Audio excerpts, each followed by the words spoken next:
நான் தொடர்ந்து அவரை விமர்சனம் செய்கிறேன் என்பதற்காக நேற்று பேசும் பொழுது தரம் தாழ்ந்து என்னை பார்த்து சொல்கிறார், நீங்க மறுபடியும் ஜெயிலுக்கு போயிருவீங்க. நான் எடப்பாடி பழனிசாமிக்கு ஒண்ணு சொல்ல விரும்புறேன். வழக்கு என் மீது பொய் வழக்கு போடப்பட்டது உண்மை. அந்த வழக்கை எதிர்கொண்டு என் மீது குற்றம் இல்லை என்று சொல்லி விடுதலை செய்யப்பட்டு நான் நினைச்சா என்னை வீணா சிறையில வைத்தவர்கள் மீது வழக்கு போட முடியும். ஆனா விடுதலை செய்யப்பட்டவள் நான், குற்றம் இல்லை என்று வழக்கெல்லாம் நிலுவையில் இல்லை, மேல்முறையீட்டுல அதுக்கும் வித்தியாசம் இருக்கு. வழக்குல குற்றம் சாட்டப்பட்டு சிறைக்கு போனவர்கள் யாருன்னு அவருக்கு தெரிஞ்சா சரி. அவர் மேல நிறைய வழக்குகள் இருக்கு, அதையும் அவர் ஞாபகம் வச்சுக்கணும். என்னை பார்த்து சொல்கிறார், நீங்க இப்படியே பேசிக்கிட்டு இருந்தீங்கன்னா மறுபடியும் ஜெயிலுக்கு போனோம்னு.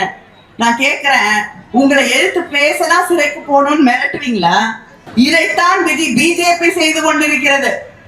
பிஜேபி அவங்களை எடுத்து பேசக்கூடிய எதிர்கட்சியில இருக்கக்கூடியவர்கள் மீது சிபிஐ, இன்கம் டாக்ஸ், இடி என்று வழக்குகளை ஏவி விட்டுக் கொண்டிருக்கிறது. உங்களுக்கு அவங்களுக்கு என்ன வித்தியாசம்?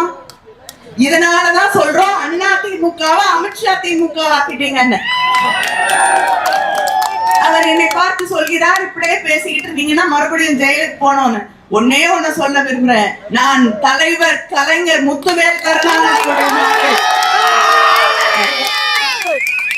இந்த சலசலப்புக்கெல்லாம் அஞ்சக்கூடியவள் நான் இல்லை, பெண் என்று நினைத்து நீ என்ன வேணாலும் பேசலாம் நினைச்சிடாதீங்க.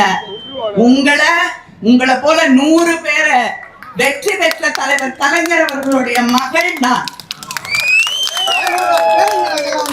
தந்தை பெரியாரின் பாசறையில் என்னை இணைத்துக் கொண்டு அரசியலுக்கு வந்திருக்கக்கூடிய ஒருவள் நான். அதனால தலைவர் கலைஞர் அவர்களின் வழியிலே வந்திருக்கக்கூடிய எனக்கு இந்த மிரட்டல் எல்லாம் நீங்க மிரட்ட இன்னும் அதிகமா பேசுவேன், இன்னும் அதிகமா எதிர்ப்பேன். அதனால என்ன மிரட்டி பாத்திரலாம்னு நினைக்காதீங்க. தப்பான ஆளை பார்த்து தப்பான விஷயங்களை பேசாதீங்க. வீடுதோறும் அரசு சேவைகள், மருத்துவம் தொடர்ந்திட ஸ்டாலின் தொடரட்டும், தமிழ்நாடு வெல்லட்டும்.